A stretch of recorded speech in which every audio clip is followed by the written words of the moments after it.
You are listening to The Vocal Technologist. Spoken tech for your ears. Welcome back to Vocal Technologist.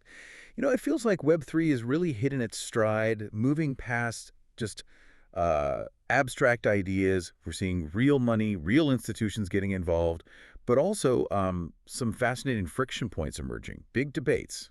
Absolutely. And today we're going to sift through some key developments, really try to connect the dots on how these digital assets are, well, integrating into global finance, but also, and maybe more importantly, how they're starting to bump up against the traditional gatekeepers. It's quite the shift. Okay, let's dive right in then.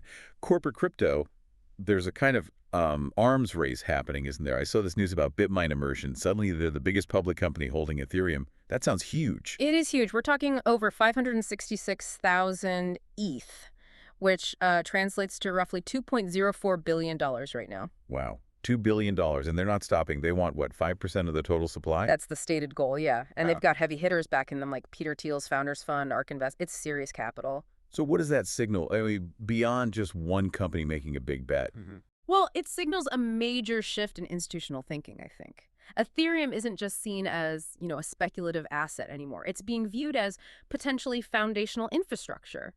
And this isn't isolated. Sources are actually projecting something like a $20 billion institutional wave coming into Ethereum through company treasuries, through ETFs. Right, so BitMine is maybe just the tip of the iceberg then, a trend, not a one-off. Exactly. A trend showing deep conviction from serious players. Okay, but it's not all smooth sailing. There's this other battle brewing, this one over.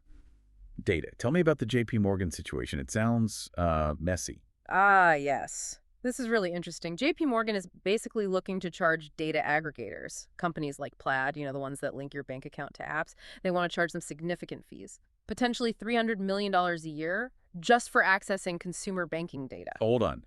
$300 million for data that helps us connect our accounts. That feels putative, like you said. It does, and it sparked quite a reaction. You've got 10 different fintech and crypto trade groups, including big names like Kraken, actually petitioning President Trump to step in. Why Trump? What's the core issue here? The core issue revolves around a specific regulation, the CFPB's Rule 1033. That rule essentially mandates free access for consumers to their financial data. So JP Morgan's move is seen by many in the industry as a direct challenge to that. And the worry is, what are the potential consequences if they succeed? The big worry is re-centralization. If access becomes expensive, it could stifle innovation, particularly for things like stablecoins or self-custody wallets that rely on that data connection. Some leaders are even warning it could effectively debank millions by making services unaffordable or unavailable. Debank millions. Wow. So it really comes down to who controls your financial data in this new digital age, right? Yeah. Especially with crypto demanding more openness. Precisely. It's a fundamental question about control and access. Okay. Shifting gears slightly, but still related to this integration, real-world assets, RWAs. This feels like it's moved from theory to reality pretty fast. Oh, absolutely. It's not just a concept anymore. We're seeing over $24 billion worth of tokenized real-world assets on public blockchains now. 24 billion. And who's issuing these? Is it just crypto startups? Not at all. We're talking major players, BlackRock, Franklin Templeton, Siemens. Even J.P. Morgan themselves are involved in RWA projects, about 200 issuers overall. So the big guys are definitely in. Can you give a concrete example of how this works? Sure. A good recent one is Binance. They've integrated Circle's USYC token as collateral for their institutional clients trading derivatives. Now, USYC is basically a tokenized money market fund. It gives you yield from U.S. Treasuries, but it's on-chain and instantly convertible with USDC stablecoin. It acts like a bridge. Huh.